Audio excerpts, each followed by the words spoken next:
You are now listening to the Project Kuwait. Where we stop at nothing to bring you the right facts on health, fitness, and psychology. Featuring some of the world's most experienced professionals. So you can learn, lift, and live. With your hosts, Meg, Dr.D, and Mehdi. Okay, guys, this episode you will love because we talk about so many different things, but definitely the one thing that I think is really going to be helpful is how you can recognize depressive symptoms in your loved ones and what to do if you have someone that is depressed and how to approach it. Of course, Mehdi was trying to test my knowledge about my movies because I said in my generation, movies were better and music was better. And also we talked about the Karens, which I didn't even know what they were, but now I know what they are. So you got to listen up and find out what does that mean. And we talked about boundaries. This is something in my field that is very important. And unfortunately, a lot of professionals take advantage of that. Dr. D always takes over the intros. So on that note, don't forget to leave us a rating and review. All this and more in today's episode. I love it. I hit record. You just start laughing. Dr. D said she was born ready. I'm wearing a hat like I just came out of Gilligan's Island. If anyone that listens to this show knows what Gilligan's Island is. How many listeners do you think actually know what Gilligan's Island is? I don't know. Isn't that like, I can't even imagine that's your generation. That was mine. No, I used to watch Gilligan Island? Yeah. You used to watch it? Yeah, I used to watch it on Star TV back in the day. Star TV in Kuwait, like in the mid-90s. Our satellite, we had like Star TV and Star Sports and being all nostalgic for the old people that are listening to this show. And they used to put reruns on. Oh, well, older generation. Like the old Batman show. Thank you. Yeah, older generation. The old Batman show. You remember the old Batman show where the really bad tights? Like it was a horrible set. That's better than this one, though. I think in my generation, we had more realistic shows, more things that made sense. Like what? I don't know. Even like movies, like made sense. They were more related to our day-to-day life. And now it's like if cars are flying, people are like criminals. Nobody ever get caught. Everybody, Dr. Dinka is implying that her generational movies were a lot better. I am saying they were. No. They had more themes. Give me a movie. What movie? I don't know, but I just feel like we're gonna find out what generation you're from. You're gonna actually reveal your age. I cannot reveal my age. No, I can reveal my age. All right, wait. I'm 29 and a half. Oh, okay. Do you know my cousin was telling her daughter she was 29, like her entire life. So then her daughter, they were out somewhere and she goes, oh, I'm 35, I think. And she goes, Mommy, how did you grow like 7 years in one day? And then she had to explain that why she said she was 29 and it was a debacle. Oh, your cousin sounds like me. Every year is 29. Top 5 movies of the 80s. Go. I don't know. Don't put me in the spot like that. I don't have that kind of a memory. I'll give you a couple good ones. Give me choices. The Godfather. Yes. 1 and 2. I think those were in the 80s. 1 and 2. Or 2 and 3. 2 and 3 were in the 80s, I think. I believe 2 and 3 were in the 80s. No, I don't remember it. What else? Ghostbusters.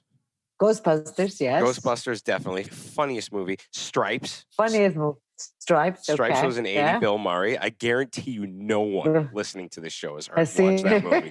Guaranteed. What else? Jeez. Uncle Buck with John Candy. I don't remember. Maybe I have seen it, but no, I don't remember it very well. Didn't strike. But what else? Star Wars. Any of the Star Wars. Star Wars, of course. Any of the Star Wars. That's right. Don't you think that we had more of a plot? Like Godfather, my God. Godfather, it's really, I mean, don't you think? Like it made sense. We can relate, or not we, but the way life was, mafia, psychologist, all of these things. Generation. Wait, Godfather didn't have any psychologists in it. He had a psychologist? No, he didn't have a psychologist. I don't think he did. Godfather, didn't he have? No, he had like a life coach and the lawyer. The lawyer was a life coach. See, they had a life coach. They didn't have a psychologist. Well, life coach back then. Sorry, he was called a consigliere. All right, 90s. What about 90s? Come on, you got to remember something from the 90s. I don't know. Oh my God, I don't know. I don't know. Is it the 90s? What was it called? Whitney Houston's movie, Bodyguard. Yeah, The Bodyguard. Okay, that was a 90s Things movie. like that. Like we don't have stuff like that. Bodyguard was boring. That was so boring. No, Ghost. Oh, was it Ghost? Yeah, the Ghost. Guy that died and his wife. Yeah, Demi Moore. Right? I couldn't believe Patrick Swayze died of cancer like that. That I really felt bad. I like Patrick Swayze. And also Dirty Dancing. That was a good 80s movie. That was a good, okay. Good call, Dr. D. Good call. Wow, what else do I remember? Things that I remember. I mean, I don't know. I spent all my life in school, so I didn't watch a lot. But I just felt like they made sense. What about music? Don't you think our music, I mean, you would know, but music back then meant more than music now? Really? Believe it or not, I listened to 70s. I don't know if it's a Boston thing or a Massachusetts thing. But all my friends, we grew up listening to 70s, 80s music and 90s, like Creedence Clearwater, Allman Brothers. Yeah. Again, something the listeners probably know nothing about, but that's fine. That's fine, guys. Like, it's pretty much like grassroots music that I listen to. I mean, but so now when you listen to music now, you see that there's a difference. Total different. It is a big difference. I feel like it doesn't really relate to our... music should, obviously have some sense of meaning, but it should relate to the listeners. Like I could relate to Whitney Houston singing, Mariah Carey, all of these or Sinatra, or all of these people, like they just moved you emotionally. I don't know that nowadays it's like I had this class, they were presenting all these, it was an addiction class. So they presented all these actors or superstars that have addiction. Most all of them have addiction. Some of the rappers like Gucci, I didn't even know who that is. I'm like, who the hell? Who's Gucci? Who's Gucci? This is, apparently there's a rapper named Gucci. I'm like, Gucci? Like what? Yeah, he's supposed to be a very famous rapper. Like the only one I know, if they didn't do people like at my generation, Eminem, I remember it as I know as a rapper. Like other than that is like a lot of these stars, like, okay, I don't know. Most of them were rappers that had a lot of money and had a lot of addiction issues. What about Tupac? Do you ever listen to Tupac? Tupac, yeah. I don't listen to Tupac. I don't like him. You didn't like Tupac? I didn't like Tupac, but I know who he is. Were you a West Side person? West Side? West Side person, I was. See, I grew up... That's the beauty about the listeners probably listening to the show, especially the international ones. They listen to completely different music. They listen to the better mainstream stuff. I didn't discover the better mainstream music until it was like 2 or 3 years later. And when I came to Kuwait, my cousin was like, "You're so old listening to this stuff," when she was introducing me to the new music. But I don't know. Do you listen to music working out? What do you listen to working out? No, I don't. You don't? I don't listen to music. I have a trainer. I don't want anything to distract me. Even though when I train in the US and if it's at the gym, I like the music. But when it's one-on-one, I don't want any music. Really? He listens to all this like boom, boom stuff, like high beats. Wait, say it again. Say it again.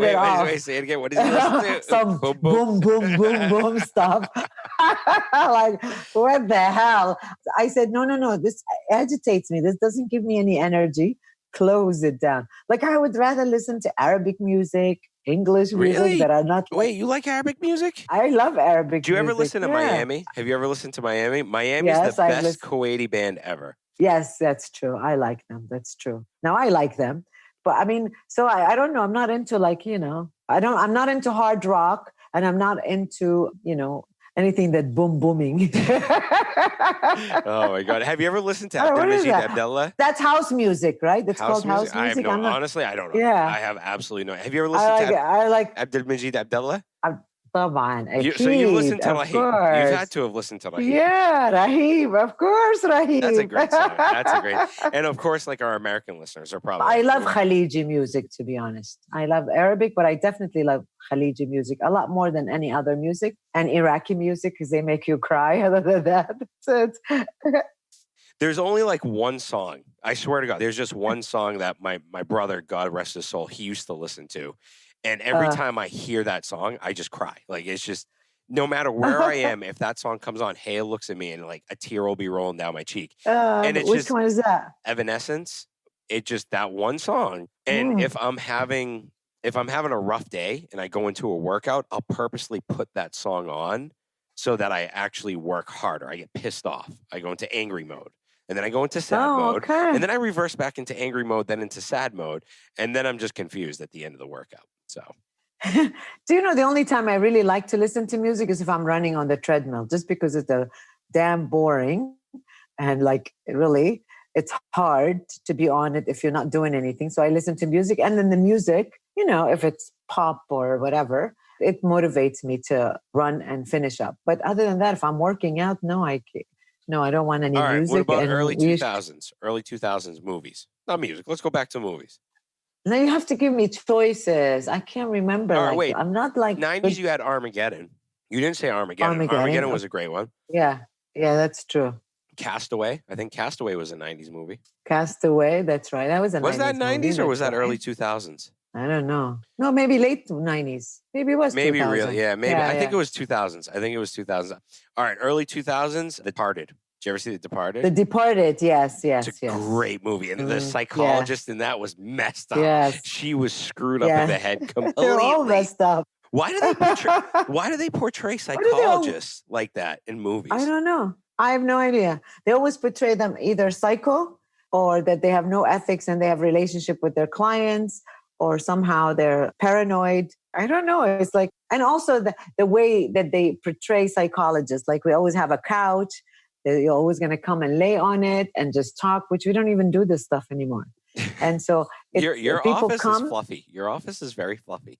It's very inviting. Fluffy, but that you have to do. Make it warm so people can, and I have a very nice view so people can relax. But nobody comes and just lays. Now a lot of people come and like, can I take my shoes off? Can I just cross my legs on the couch? It's like, okay, but I don't have anyone like laying on the couch. And so I feel like a lot of times people have a different idea about what it is like to go to a psychologist. And they don't really, so they come and like, oh, you don't have a couch I can lay? That's what I've seen in the movies, or people, they solve their problem right. Oh, one of the shows that I was watching during this quarantine is like, she goes to a psychologist who also has an alcohol problem. Actually, she's not the psychologist, she's an Uber driver who picks up this person. She's a driver, so she picks her up. She turns out to be a psychiatrist, not even a psychologist. And then she finds out she has alcohol problem. Then she says, why don't I can help you resolve your issues of abandonment. But there was so much enmeshment. Like she parties with her, but then she is her therapist. Like, come on, people, we don't do this stuff. Like, this is not the way to do. So I was like getting pissed off. And I tell the kids, this is not what a psychologist, okay? This is not a psychiatrist. This is not what they do. And the idea is that, but also that this woman had a lot of problems. She had a lot of alcohol problems. She has boundaries issues, and she was a psychiatrist. What is this showing to the viewers? That we do this and we have friendship relationship. And so she was also her Uber driver, but also she was like her patient. And it just didn't make sense. And some of the advice she gave her in real life, I probably wouldn't give, like the way she wanted her to confront certain things. I mean, we've talked on this show so many times. It's like the view people have about psychologists and psychiatrists comes from movies, and it's so inaccurate. So when they come to me and they're like, really, they're like this? I never realized it was like this. I didn't realize it takes two. In the movies, they always solve the problem. In the movies, it's okay to go out for coffee. In the movies, it's okay to see you for at a coffee shop. No, there are boundaries. So in the movies, they don't demonstrate boundaries as much as no, that makes sense. But I guess it's a movie at the end. Yeah. So how does that translate for you? Like, do people get upset when you tell them the truth? No. I mean, you mean when I'm confronting about something that they've done? No. When they're like, oh, I thought it was like this. And you're like, no, that's not how it works. Do they get upset? Like, do they get... Yeah. And then I say, well, it's the movie. No, they don't get upset. They're like, oh, really? I'm like, yeah, this is real life. This is not the way it works. And these are the guidelines. And this is the confidentiality. And no, I can't go out for coffee with you. No, I will not meet you for a chat. Besides that, the other ones are flirtatious. But the ones that are like, sincere, can I just see you for a coffee shop because I don't feel comfortable coming to the office. I don't want anyone to see me. Well, now we've solved that problem with teletherapy. But I'm like, no, I don't meet anyone at a coffee shop. Apparently, there are people, some life coaches and some psychologists, I guess, they meet their clients at a coffee shop. But to me, it's not confidential. I mean, it's worse. I think at a coffee shop where I'm going to talk to you about really confidential things, I wouldn't feel comfortable myself. So yeah, that makes sense. So they think that you're going to be their friend. You cannot believe how many people, even on Instagram, like, can I be your friend? Can we just talk on the phone like friends? No, I can't do that. That's, first of all, I'm very busy to do that. But second of all, I don't make it's not like they can't be my friends, but the idea is that you can't be my friend and my client at the same time. It doesn't work that way. And so they have a different idea, because in the movies, like, you can call your psychologist anytime and can I see you here? As if like these psychologists don't really have times and they're free all the time. And also boundaries. I mean, boundaries are very, very important. Everyone's got to stick to their boundary. So there's a lot of enmeshment. Even now, you'll see clients that just want to talk to you and chat a lot with you on messages.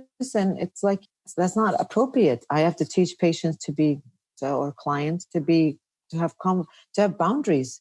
And so if I go along with it, or yes, let me meet you at a coffee. Tomorrow will be, can you meet me, at my house? Then can you meet me here? All of this because I can't come to your office. Well, there's thousands of people coming to my office. Yeah. So it's, yeah. And like I said, nowadays we can avoid all that. You could do teletherapy if you don't want to be seen in my office, but I can go to a coffee shop or have breakfast with you. Like sometimes I know in this culture, it's like they want to invite you for dinner at their house. Well, you can do that. I mean, technically, you're not supposed to have that type of relationship. Shrinks do that here, though. That's the problem. Like there are a lot of psychologists that do that. And maybe because it's a small country, everyone knows everyone. And maybe because here people take it personal. Like sometimes if I'm invited for a wedding, I will go for a little bit because I think that is very significant. And it depends how long I know this person, but I'll go to a wedding just for a little bit and leave. But it's not just because I think it's nice to see how they feel in the moment and if they're anxious. Other than that, I don't do coffee. I don't do, let's go to the chalet. I mean, maybe I'm just a little bit more strict. I know a lot of people like me, but like you said, there's other people that they feel like it's okay to have lack of boundaries. Yeah. You got to keep it professional. You got to keep it professional because as soon as you do let your guard down and you just kind of like open up that avenue or open up that door, it's very difficult to close. And once you close it, you lose a client and you probably lose 10 clients with it because then they just start, they take offense to it. I'm relating it to coaching or like trainers that I know that have gotten into that situation, especially with females, like with male-female relationships, female trainers with male clients. I knew a couple of females, they would tell me stories and I'm like, dude, really? That's just like overstepping boundaries. But at the same time, why did you let them overstep the boundaries? When they invited you out for coffee, why'd you go with them? You should say, sorry, I'm your trainer. We have a professional relationship. We keep it that way. But right. I mean, it also goes with my students. Like, Doc, can we have a coffee? If I'm at AUK and I see them at the Starbucks that we have, and then, we do a lot of chatting, but no, I'm not going to go for coffee. Or if they're my current students. Now, my students that have finished and they've graduated, of course, I meet them all the time and we talk. Or students that are working with me on a project, of course, we can go and have something to eat when we could do that and talk, or they can come over my house and we can work on the project. But the idea is like to kind of confuse the roles that I'm your professor and also I'm going to be your coffee friend. And then when tomorrow you fail them or you feel an obligation that you have to give them a certain grade because you don't want them to get upset. Yeah. I don't want to be put in that position, to be honest. Just so everyone out there knows, Dr. D did send me out of her office once in tears. Just so everybody out there knows. She did send me out of her office one year, basically in tears. She didn't yell at me. She just said, that's the grade you received, and that's the grade you will get. And I tried to explain to her and plead with her, saying, hey, Dr. D, I was doing my IGCSEs. I don't care. That's what I said. Do you know I basically graduated high school and college in the same year? I actually graduated high school and college in the same year. In 1 year. Well, you told me, but I was like, what the hell is that? The only professor that didn't give me a break. Everybody else that sob story worked on. I got bumped up a grade by almost every professor that year. And you were just like, that's the grade you learned received. So much from me kicking you out of the office. No, I was pissed because you changed your grading scheme that year too. You gave more weight to the final exam, which screwed me because I always did better in projects. I sucked in exams. Mehdi, you can let it go now. Breathe. I'll never let it go. Breathe. But till this date, if you ask her who her favorite student is, it better damn well be me. It's either me or Safa. Is Safa? Do you still talk to Safa? Yeah, of course. I just saw her the other day. She said hi to you. She's awesome. She's amazing. She brought her little girl over and we had lunch. See, when you guys have graduated long time. I have a relationship, mentoring relationship. She comes over, brings her daughter. Oh, we that's have really lunch cool. Sometimes. It's really nice. She calls me. These really, but if I would have done the same thing while you guys were still my student, I think our relationship wouldn't be the same. Oh, we couldn't do that. Like as a professor, look, there were professors that I didn't have as teachers. And I mean, whatever, I don't really care, that I used to play cards with. Just, like we used to play cards but they never taught me one class.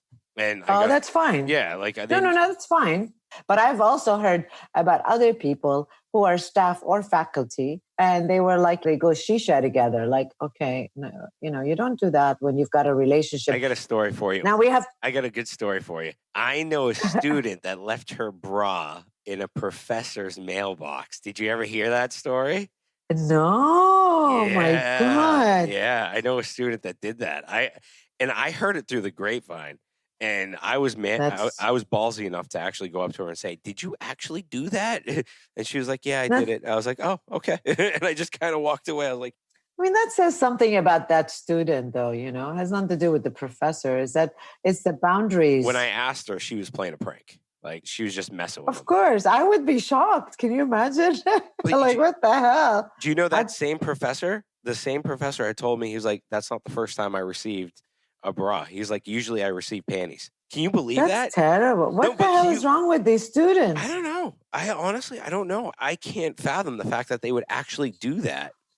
Well, my God. I mean, I'm surprised that they weren't scared that, if I know who does that, who did that or whatever, I'd fail them or I would report them to the administration, which that's what you're supposed to do. I mean, even gifts we're not supposed to take. Like, don't bring me gifts. I mean, the students tell me all the time, "Can I bring you chocolate?" I said, "You can bring chocolate. We share it in the class." Yeah. That's fine, when people have presentation. But no, you cannot bring me something unless you're graduating. This is like a graduation. Thank you. But I don't know. I'm a bit strict about that. I just don't want my reputation to be. I knew a professor here at one of the local universities that received TVs, laptops, one that received a car. Okay. Believe it or not, wow. A car, a friggin' car. All right. I know professors that accepted alcohol as payment, like for an A terrible. or for a passing grade.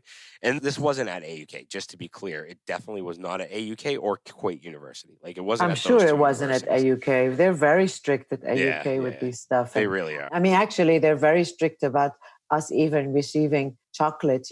We're supposed to tell the dean that I got this chocolate or these flowers, unless it's like very, very some specific occasion. The dean, the administration are so big on it. And sometimes, you can get right up or fired if they hear that you've accepted things. Yeah. And, students is like, sometimes students, they just mention it, not because they're being malicious. It's like, oh yeah, I gave this person this, or I gave this person. And at my university, I don't hear this stuff. And I've seen a lot of professors actually not report it bad, but saying to their chairs or their dean, "Look, I got this." Yeah. I mean, if it's chocolate, definitely if it's chocolate or things like that, they put it in the public area where people can share it. Yeah. But, I know there are some schools actually where the teachers accept like purses and they'll accept like jewelry. I believe they'll it. accept scarves. And maybe there is no law in regular schools, but I know for us, we have a clear law because what the student is doing, I mean, we don't know what the student's attention, maybe not, or maybe yes, that they're giving you this because they're hoping that you will pass them. So that's why the administration is very big on that. Even if the student is really being nice, like they're giving you a gift for your birthday or whatever, the administration doesn't want that line to be crossed. I appreciate that. But there are other schools that they're not that strict, especially like regular schools, not universities. And they're not strict with their teachers because, the student wants to say thank you. I mean, you could say thank you to me and just give me a small mug at a school, for example, versus giving me a really nice gold or chain or a very expensive purse or a shirt. Like that's, to me, I'm definitely against that for my own kids. Like I don't take gifts like that. Like maybe once I've made some mugs for the teacher, like one teacher that we really liked and gave it to her at the end when everything was in. But I definitely don't entertain stuff like that, because once you entertain this means other things will happen and other favors. And I don't do that. Like, I don't want anyone to call me and say, do you know so-and-so? Like sometimes people are like, oh, I know that you work at AUK. Do you know so-and-so professor? Please, my kid, I don't know what. I don't entertain stuff. Like, I don't entertain conversations like this because it's unethical. Yeah, no, understandable. And, I mean, that's just my personality. Some people are like, it's not a big deal. You're not harming anyone. But to me, I don't want to cross that boundary, because once you do it, it's like lying. Once you lie, you will always lie. Oh, 100%. You'll lie again and again and again. So once you steal or shoplift something small, then that increases the curiosity to do it over and over. And I don't want to even see that side at all. Totally. So, same thing with my students. Like, can we have coffee? Can I don't know what. Can I talk to you about a personal problem? No. Personal problem, just because you're having in my class, I understand. You've been absent. Why are you been absent? Well, I have family problems. Please don't give me the details. Especially me. Other professors can, because they're not psychologists. Yeah. I am a psychologist. I don't want them to be able to think that we're going to cross boundaries like this. I tell the class from the beginning, maybe you remember, is that I'm not your therapist. So when people email me, my students, because they feel comfortable with me and they feel that it's easy to talk to me, and they're like, can I see you at the clinic, or can I make an appointment? No. If you're a current student, once you finish this being my student, and you're not going to take any more psychology classes. No. I mean, I have people now, they're seeing me, but they want to take me for the fall. Yeah. I have to terminate the relationship. That's it. We have to finish, or I make a referral to somebody else. Because you cannot be in my class and I'm your therapist and I'm your professor. Like, it doesn't work that way. There are clear guidelines now. If people know that, professors, teachers, I don't know, but I know it. No, and that's why, makes total sense. And speaking of current, okay, I don't know if you've heard about this term being thrown around. And I died when Haya told me. Have you heard about Karen? What a Karen is? Karen? No. Karen. Okay, so now apparently it's something K-A- online. Karen, like the name Karen.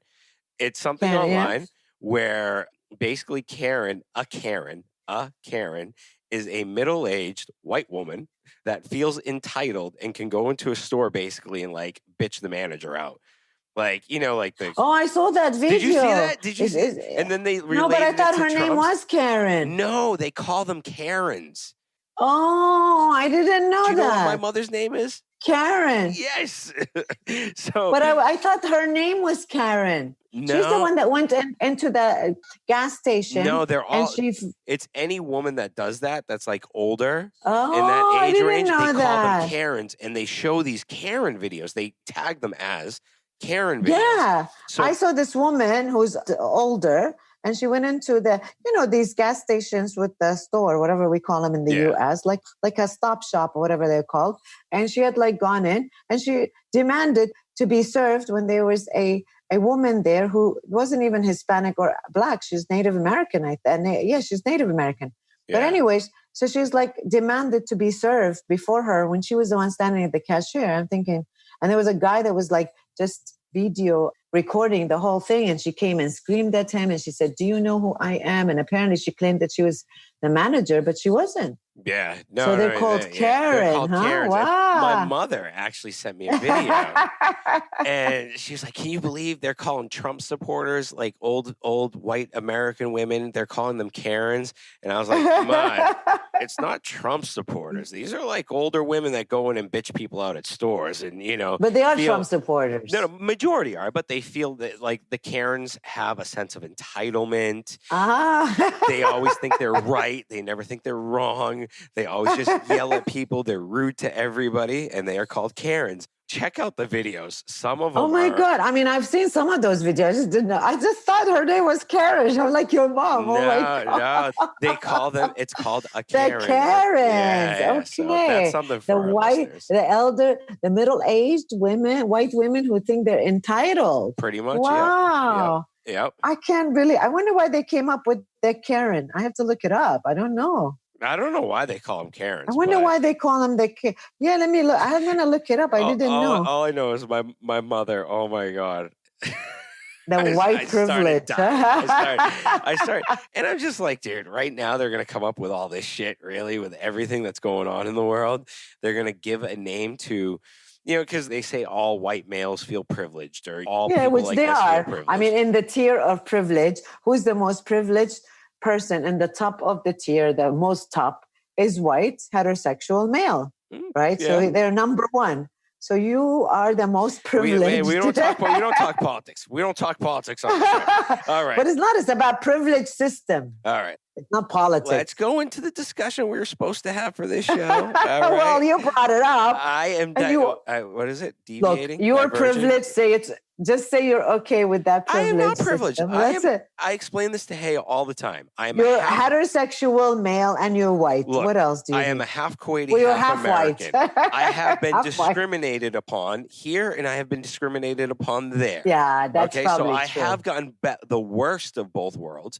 When I was a student and I ran for student elections, I swear to God, the Kuwaiti guys, they said, "Look, Mehdi, you're just not Kuwaiti enough." And when I was in America, I remember that. Yeah, I was torn up about it.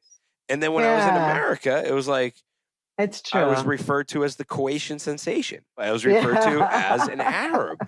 So no matter where I went, I didn't win. But I did get a lot of benefits from the half-halfer, having both backgrounds, the English, the Arabic. But at the same time, I really never fit in with a group. I never fit in with a group, whether they were Kuwaiti or they were American, unless we had like one real common thing between us all. It never worked for me. It sucked, but I'm normal. I guess. It's true.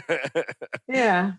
Also, I'll use your privilege when we need to. I know, right? I know. But speaking of privileges, so we were talking on the phone the other day, just so the listeners have a little bit of a background. We were like, what topics should we discuss? And I told Dr. Dinka about one of my friends who has a sibling or a family member that is suffering from depression, and how hard it is on them as the person, as a support system.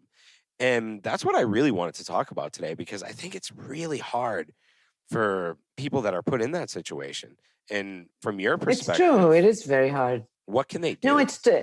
And it's true, because recently also I have been contacted by family members, because now with the way things are, maybe they're noticing that more of their family members are depressed or anxious or have some sort of depressed symptoms, and they can see it, and they just are feeling terrible for this person. They don't know how to help him or her. And actually, just like a couple of days, I had another a person who called and made an appointment and said, look, this is not for me, but I'm really worried about, my family member. I've noticed that she is, saying more isolated.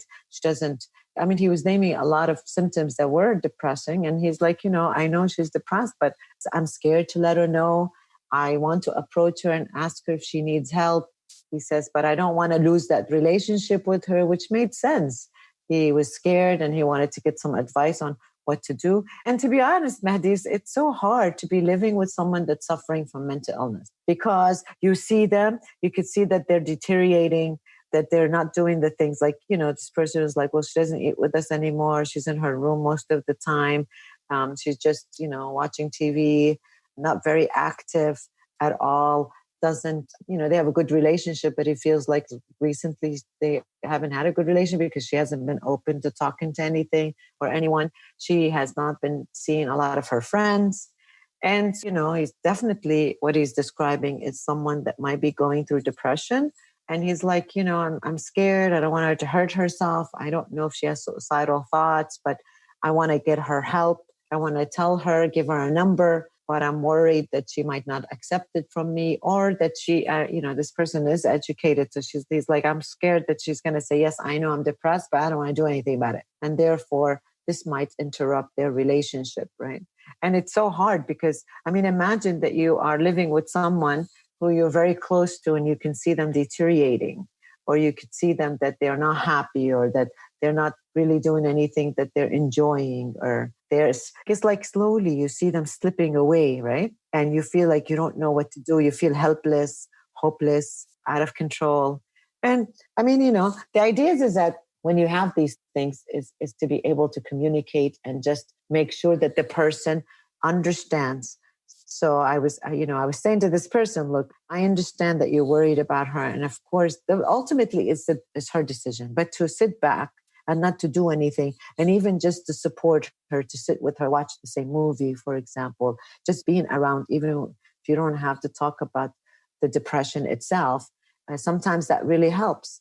Now, going in there and saying, look, you have changed, you're looking crazy to me, I think you're really depressed, you really need to get your act together, we can't just live like this in this house, you're tensing all of us up, you're making us all anxious. That is an attack. Then she'll never going to be able to hear that you care about her. With these individuals, sometimes we need to have so many interventions before the person finally realizes that they really need help. Sometimes they know they need help, but they think that they can get themselves out of it. Sometimes they don't really know that they have changed because they're so much in the dark place that they can't see the external. So recognizing that, look, you've had concrete symptoms, go into this person and say, look, I care about you. I really have realized that you've changed a lot. I miss my sister or brother or mom and dad, cousin, whatever. I miss that person who used to hang out and laugh and smile. I worry about you. I really want to support you. What can I do to help you? Being able to be there, to just listen, to recognize this, to attack and say, well, you're different. I don't know how, but you're different. That doesn't make sense. But to recognize the particular changes you've noticed with this person is so helpful. And to say, look, if you want to go to a professional, I can find you one. I can make the appointment with you. I'll go with you, actually. That really helps a lot. Also, is that the idea is that I can help you. I can make the appointment. I mean, I had another person, his wife, he felt like she really is depressed and she needs someone. And he's already seeing me, but he's like, really, Dr. D, I really want her to see someone. I don't know how to tell her. I don't want her to get upset. I'm afraid that if I told her, she's going to start getting angry at me and think that I think of her as being crazy. And then I said, look, how about having an appointment made for her? You go with that. You make the appointment, or you sit next to her and let her make the appointment. You go with her, maybe even pay for that session so she doesn't feel burdened, and see what happens. And it really worked for this person. They made the appointment. It was teletherapy. She really, thank God she liked the person. Now, the worst thing is that they make an appointment with a psychologist they don't click with. And then now we have to deal with the idea of finding another person. So hopefully they'll click with you. But he made the appointment. He paid. He was there when she took the call. He was in the other room. And then this person is still seeing her. So it's nice. But remember, even if they're not ready, you have to be ready to go to psychotherapist. You have to be ready to change. And sometimes I think it's best to do is to just be there and listen to them. Don't get angry at them because they're changed, I think a lot of times we're angry at our family members because we see them slipping away and we don't know what to do. What about that's great. I understand that. Now, say they start getting their therapy. What about the person who's dealing with them while they're still getting their therapy? Because it's a lot. It's tough. And I remember one of my very close friends who was dealing with something like this years ago. And my mentality. And I think all the listeners who have listened to the show previously know my mentality of, the tough, the eat nails, piss vinegar mentality. And I'd always just say to him, I'd be like, dude, what's wrong with you, man? Just, come on. Like, toughen up a little bit. But that's just, it goes down to my roots. It's something that's just innate within me to say. And that's the wrong thing to say. Look, it is. It's the wrong thing to say. I'm the first one to say it. But because when I am depressed and I feel that I am having momentary depression, which we can all go through spurts of depression, right? Like we could all go through a couple days and feel like crap. No. I think we all have gone through it. Remember, there's situational. That's and what there's I meant. clinical Yes, depression. Yes, situational. Yes. No, we've all gone through it. I mean, I would be lying if I said I didn't go through it. But I know that a lot of times people think that if I told the person toughen up, it's going to get better. Come on, let's go out. Let's go have a cup of coffee. Just forget about it. I know that people think that this is helpful because what you're trying to do is get the person to see the positive side of it. But when you're talking about someone that is, even if they're situational or clinical, what they need is someone to listen to them, not minimize it, not tell them toughen up, because, you're talking to someone that has no energy. They can barely take a shower and they can barely get out of bed. I just want to say for the record, that's not how I would deal with it. I'm talking about 10 years ago. previous Right, to right. having the psychology background and everything. But now, personally, I've learned to recognize different personalities and characteristics of the people that I'm talking to know how to deal with them and know what to say. And that's just through years of practice as a coach and practice as a person that you just pick up along the way. I just wanted to get that out there, that I don't tell people, that are saying they're depressed right now, dude, go toughen up. Yeah, like that's, now it's not me, but I know you don't do it because, I've trained you enough in psychology, but I think there are still people out there that are saying, toughen up. People like trying to drag 100%. you out of bed because you can't get up out of bed. Come on. And then putting more guilt on this person who's already going through depression. Like, really? Seriously? You want them to take responsibility because you're uncomfortable of seeing them being sad and depressed and crying and being in bed? The person who's suffering from depression does not need any more guilt and shame that they already have. They already have these two. So for me to come and say, what is wrong with you? Why are you weak? Toughen up. You used to be stronger. What is this? Just forget about it. If you can get up and take a shower and just go and do something, it will all go away. Again, dismissing the idea that this is an illness. If someone had diabetes, for example, or they're going to the bathroom so much and, they're losing weight and whatever, you take them to the doctor to see what's wrong with them. What I don't understand is when it comes to mental health, and because there is a physical change, but people, because it's not concrete, it's not like high blood pressure and my heart is pounding or I am like having some fever or, because there's nothing like that you can touch, automatically people assume, what is wrong with you? Be strong like your brother, especially like if it was a stress that everyone's gone through, like now. Everyone has gone through the same thing, the pandemic, right? And the idea is like making a comparison between one sibling and the other sibling. Look at your sister. She can get over it. There's nothing has changed. Look at her. She's got a routine. She's still working. Like, don't make comparison. Do not compare, please, because people suffer from mental illness differently. Either way, I might be able to deal with my symptoms are very different from you. And so there are people that can continue going to work, but they come home, they isolate themselves from everyone. They're in their room watching TV and being unproductive. But because they go to work, we assume there's nothing wrong with them. We don't want to, and there are family members that don't want to accept that their daughter or son or mom or father or whoever is going through depression. We want to deny it. We want to make it look like it's just a stage and then that they are going to get over that stage. Yep.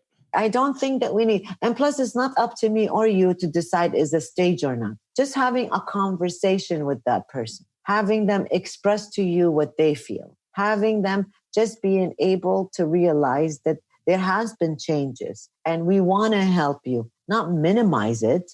Well, why do you need to put more guilt on these individuals or say, just snap out of it? This person is feeling sad and depressed, and some of them don't even know why. There are people that have the participating event, so they know. But there are people technically really after like so much time of quarantine, so much time of curfew, so much time of not going back to work, so much time where we thought it was going to be 1 month. Now it's, 4 months. They are going to be depressed and they don't really know exactly why. Is it the situation? Is it my job? Is it the way I feel about myself? And I don't think that a lot of times people don't want to sit and listen because they're worried that if I told you I'm depressed, you wouldn't know what to do. Yeah. And people that are going through depression, they don't need you to know what to do.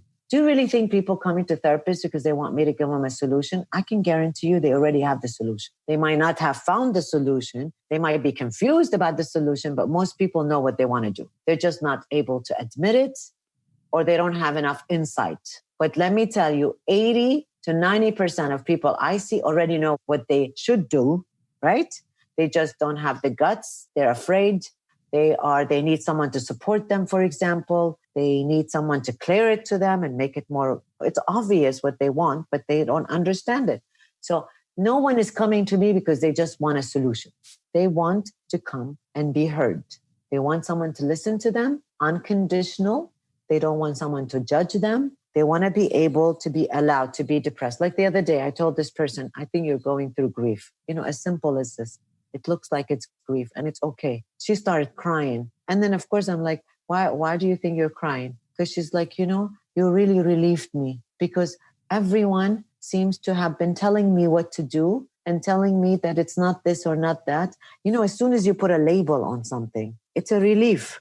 Yeah. No, that makes sense. You have grief. Your grief is normal. And grief, it doesn't have to be someone dying. Actually, this was nothing to do with dying. Yeah. Right? Yeah. So exact people don't understand it. And not that I'm expecting people should be like knowledgeable like me, but understanding, yes, you seem to be sad. Yes, I understand the situation. Yes, if I was in your place, I'd feel the same way. Yes, it's normal. I mean, just identifying and recognizing and empathizing. Sometimes that's the only thing people need. Maybe they don't need a psychologist. No, not everyone needs a psychologist. No, you're right. And when I was 21, and I remember this very clearly, I went through a really rough patch for about a month. I didn't want to see anyone. I didn't want to go out. I always wanted to be alone. I slept for like 15, 16 hours a day. I didn't know what was going on. And we went and played pool one night. Like my friends barely dragged me out. I loved playing pool when I was younger. And they knew I loved playing pool. So they dragged me out, played pool. And I don't know, like it was basically a self-fulfilling prophecy. I started a fight with one of them and told them to piss off. And, I walked home 4 miles because I just wanted to be alone. And it was only when I got home, my best friend had said to me, he goes, dude, Maddie, what's wrong with you, man? Like, this isn't you. What's going on here? Can we help you with something? And I was he's the one who said, are you depressed? Like at that time, a 21-year-old guy, you're like, I'm not depressed. Yeah, I'm 21 and I'm young, I'm healthy, I'm strong, I'm going to the gym, I'm lifting weights. And only when he said that, it clicked in. And I was like, why the hell am I depressed? And it clicked in that I didn't have any self-fulfillment at that time for me personally. And this is my personal experiences. I deal with self-fulfillment, fulfilling my, accomplishing things. That makes me feel good. When I stay stagnant for more than like a month, I do fall into a rut for a little while. And it's something that I've gone back to and I've revisited. We've talked about it in your office previously, and we've talked about all the underlying things that go along with that.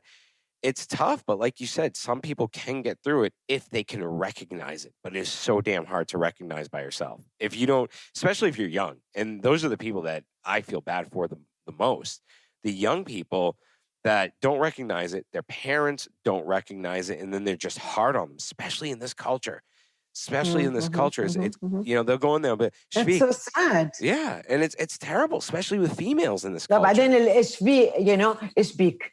Okay, you've got food. We have everything here. We provide you everything, as if like that's supposed to make the person feel better. Like, I understand that you got food to eat and you can sleep and your life is much better than another 50%, and you haven't lost your job and we've got money and this and that. Like, but that doesn't take away from the biological, the cognitive, the physical symptoms that they're experiencing, and sometimes for no reason, like you said. I mean, sometimes like we don't really, or it could be that the trigger, it could be something was already there and something triggered it without you knowing. And suddenly you just don't feel like you want to deal with people. It could be that you feel like your life is going in a direction that you don't want it to go, or you feel out of control, or, you feel helpless. It could be that you're lonely, you don't have a relationship, especially for a lot of women I see here. They're getting older, they're not married yet, or where would they find these are like developmental questions that we all have. People graduate, they're sad, and then you get this parent. What is wrong with you? You should be very happy that you graduated. You have a degree now. Okay. How is that going to make me feel better? Maybe that they graduated, maybe they're worried about future, maybe that people don't really utilize a lot of empathy. And I don't think that because they don't want to. I truly believe it's because of two things. If I come to you and I say, Mahdi, you've changed a lot, you might be depressed. They're worried that is going to affect their relationship. Now this person is going to get mad at me because I just told them you're depressed, as of like I just told them that you're a murderer. Or the other reason would be if I said to you, Mahdi, I feel like you're depressed, that I'm overwhelmed by the information you'll give me after that. And then I would know what to do. And again, I don't know why people have this tendency that if someone told you I'm sad or depressed, why do they think they need an answer? You're not there to answer them. You are there to just listen. When I say to you that you're depressed and you're going to say to me it's because of this season, I don't need to say to you, yes, you're right. I can just listen. I mean, if I'm not a therapist. So people don't listen because they don't want to take the time to be able to really make the person feel or because we're scared. They don't want to, they don't want to even go there because they're probably depressed themselves and they don't want to go there. And some people, maybe they were depressed and were able to utilize external distractions to be able to deal with the depression. Now, they didn't solve the depression. They just dealt with it until one day it's going to come and none of these distractions are going to work anyway, because your unconscious is full of negativity that it needs to come out. But for some people, maybe they can get themselves out of it. I've had somebody who's been struggling for 3 years and has worked on himself a lot, but there were certain areas he really needed help with. That's great. If someone can help themselves, they read a lot, they exercise, they eat right, and they don't want to fall into that victimization. That's great. But there are people, not everyone is at the same level. And also, it would be so nice to someone to come and say, Juliet, I've seen you changing. Sounds like something's on your mind. Is there anything I can help you with? Even if you don't want to label it as depression, you just, even my friend, like it would be nice for a friend. What I don't understand is as soon as you start isolating yourself, you stay in your room, you're watching TV, you're not calling your friends as much, and the friend just gets upset. Well, she's not calling me. Why should I call her? Hello? Like, that's not what a friend is supposed to do. A friend is supposed to be worried. I haven't heard anything from Juliet. Juliet normally talks to me at least twice a week. She's not recalling. Let me call her again. Let me stop by her house, right? Let me ask, somebody in the family. I mean, they don't go out of their way. They take it personal. Well, she hasn't been talking to me. It's her problem. I tried. I tried to reach out to her, and that's it. You're right. I've told this story on the show plenty of times about my buddy Pat that climbed through a window to check on me after my brother had died. No one had heard from me for 2 days, and he literally climbed up, the side of the house, jumped up on the gazebo part of the house so he could climb through the window. And, he basically came in and he said, dude, are you all right? What are you doing with your life? Because I was going through a really bad rut of depression after my brother died. It's normal. Yes. And how did that make you feel, though, when he came? Did you get angry at him? Did you beat him?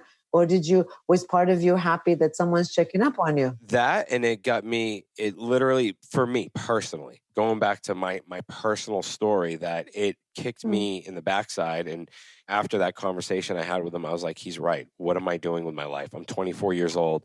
I can't landscape and do all this side crap for the rest of my life. It's going to catch up to me. That's when I decided to move back to Kuwait and go back to school. Luckily, I was able to make that decision and be successful at it, where there are other people that don't make that decision and they go the other way. They go the complete opposite end. And sadly, a lot of that usually ends up with either them getting arrested, suicide. One of those crazy situations ends up happening, and it's sad. It's true. And because we haven't checked or because we're very busy or the person doesn't call us back, so we take it personal. The idea is that just showing that you have noticed a change. Yeah. And do you know, I did that with someone just recently on social media. He's a very active person on social media, disappeared for 3 weeks. So I sent him a text. I was like, hey, dude, what's up? Are you all right, man? And he didn't answer for a couple of days. So then I sent him another text. Hey, man, I haven't seen or heard from you in a really long time. Is everything okay with you and the family? And then he sent me a message back 3 days later. Hey, man, I've been dealing with a lot of stuff. Thanks for asking. I've been really depressed. And sure enough, he was depressed. And then I said, oh, do you want to call and talk to me? So then he called and talked to me. And literally, I just sat there and I listened to him for about an hour. I was like, dude, yeah, it sucks. The situation sucks. Because, this guy, everyone knows with COVID, if you're in a private practice in different fields, it's a tough time. Especially if you're within the fitness industry, it's an even harder time because you're losing clients. You can't go and do face-to-face training with them.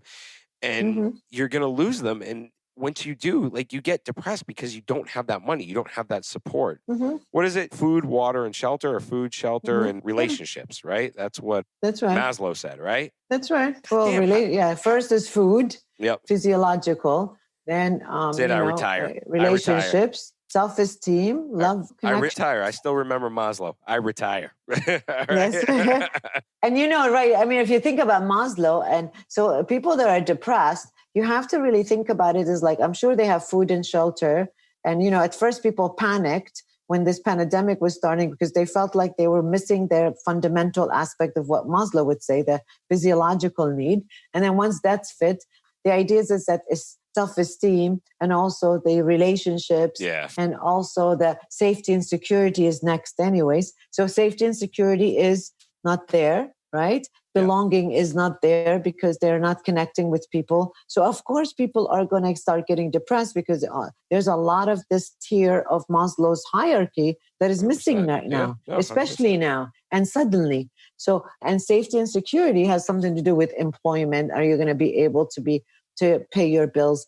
But whatever the reason is, and I think that, see, the other thing is that what sometimes really I don't understand is a lot of times family members or even friends, very close friends, they realize that you're different. You don't like or enjoy any activities like you used to. Your personality has changed, your demeanor, your affect, you're not as happy. You're isolating yourself.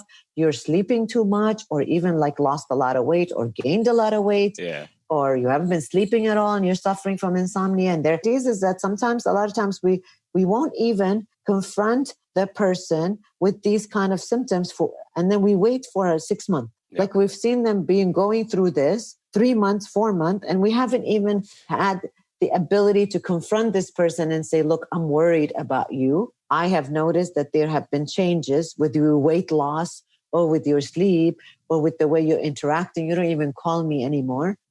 But people wait a little. When they're waiting, the longer you wait, the more at risk this person could be for suicide and thinking of harming themselves because they feel there's nothing that they can contribute or nothing is going to change in their life. So when you reach an end of the tunnel and there's no light, so what are you going to do? The next thing is like, well, nothing is going to change if I'm alive or dead. Yeah. So when they're reaching that point and you're realizing, and when you're talking to them and they've got suicidal ideations, that's when you say, look, let's make an appointment. Let's call this office and make an appointment. Let's download this app and start talking to a therapist, now or whatever.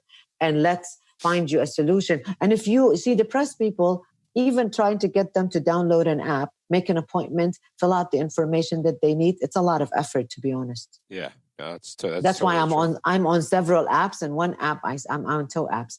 I said to one app, they're just starting. I said to them, please don't make the questions a lot. When you're depressed or anxious or going through a crisis, I don't really need a 20 questions that I can take. No, you're right. You're right. Because there's no energy. 100%. People don't have the energy to be doing that. Just them downloading it. That took a lot of effort. Right. So, but that's why family members and friends who are recognizing that their loved one is changing is to take these steps with them. Be there with them on their first call, even if you can move to the next room so they can have their own confidentiality.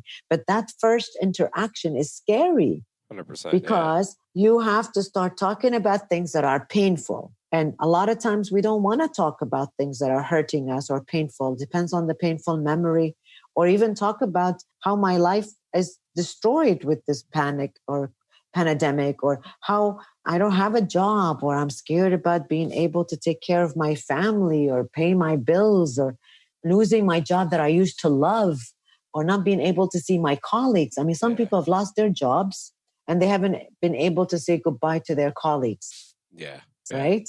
Even high schoolers, like, I have a high schooler, she just graduated. One of the saddest thing for her, it's that I couldn't say goodbye to my friends. It's virtual. I wasn't able to say proper goodbyes. I know my son says that. He's moving to a boarding this year.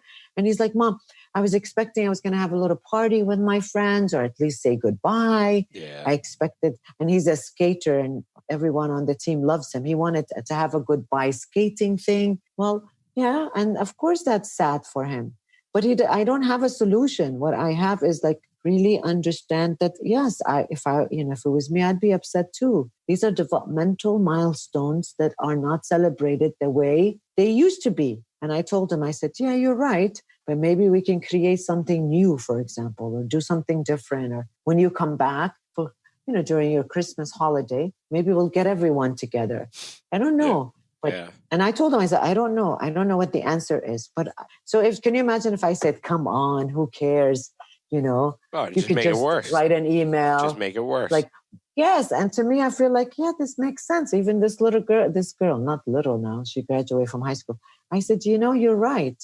I said, I remember my high school, and I'm sure you want that. You wanted the same thing. And she's like, yeah. And then, the more you read, the more you understand and their feelings, the more they open up, because now you've given her the permission to say, you're right. You're not crazy. You're right. This is normal. Yeah. This is real feelings. And so I wish more people would stop making judgment or snap out of it.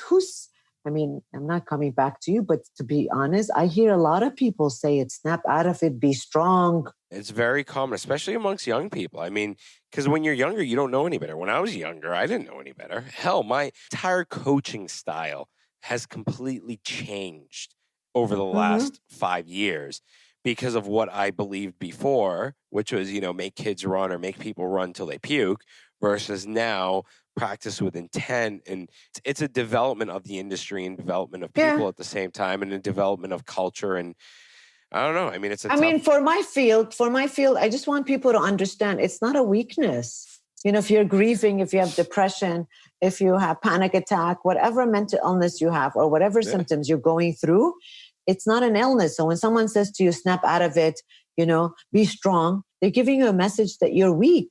Yeah. And that if you were stronger, then you would not be going through this. And it's biological changes. We've talked about this. There's biological changes. Tons of things, yeah. Like if your serotonin drops because you're very stressed, how is that in my hand? I mean, seriously. Yeah. When someone says snap out of it, okay, I can snap out of it physically, but I need that serotonin. I need those happy hormones to kick in that are not kicking in because my cortisol has gone up. And the more stress goes up, that your immune system comes down, which means your serotonin is coming down also. Like, are these people serious? Like sometimes I'm like, we're in 21st century and people still saying snap out of it. If I had high blood pressure, do you think someone will say snap out of it, or will they take me to the doctor right away? We'll probably say snap out of it around here. Really, snap out of it. But we're just making up this. I know. But on that note, I mean, I hope people enjoyed this episode and they'll leave us a rating or review. And Dr. D, thank you for the new t-shirt that I'm going to print and you're going to split with me. Your unconscious is something that needs to be released. I have that written down, and we are so printing that on the back of a t-shirt, and we are calling that the project. Like, you said that, and I was like, oh my God, that is t-shirt material right there. I need to write that down like right now. It's true. All right. So you got to say Dr. D at the end, though. You have to give me credit. I created it. I give you the quote on the back, on the bottom. Like, Dr. D, all right? Now you have to add this on our website. Come on. The Project Kuwait. Your unconscious is, I'm going to clip it. I'll clip it from here. Yeah. Don't worry, I'll take care of you, Dr. D. I'll take care of you. You're so sweet. And thank you for ordering. I have to tell you guys, Mahdi ordered for me the what's it called? What are they called? The ring? The ring light? What are they called? I have no idea. The ring light. Because I don't know how to use internet. I have to accept the idea. I don't know how to order many things. I'm not that old, but I still don't know. And I've been looking forever, and you can find it in 5 minutes. That is so unfair. It's Seriously. Blink. But thank you. I'll give Blink a shout out. They're a great website. I use them all the time. Yeah. I hope they deliver on time. I honestly hope they deliver on time. Can you send me the website? That's great. I will. I'm their new customer now. What if they don't? And if they don't deliver on time, you're going to call me up and be like, Mandy, where's my thing? Yes, you what the hell? What's going on over here? But on that note, everybody. But having that thought, that was thank you so much. No, don't worry about it. Of course. All right, guys, if you know someone that's depressed, please, please, please take a minute, go inside their room and just sit. Watch a movie with them. Yep. Don't talk. The next time, talk a little more. The third time, talk a little more. And then the fourth time, make an appointment with a psychologist. Thanks for listening to this episode. If you enjoyed it, please head over to iTunes to subscribe, rate, and leave a review. You can also find us on Instagram at The Project Kuwait. Thank you, and join us next time.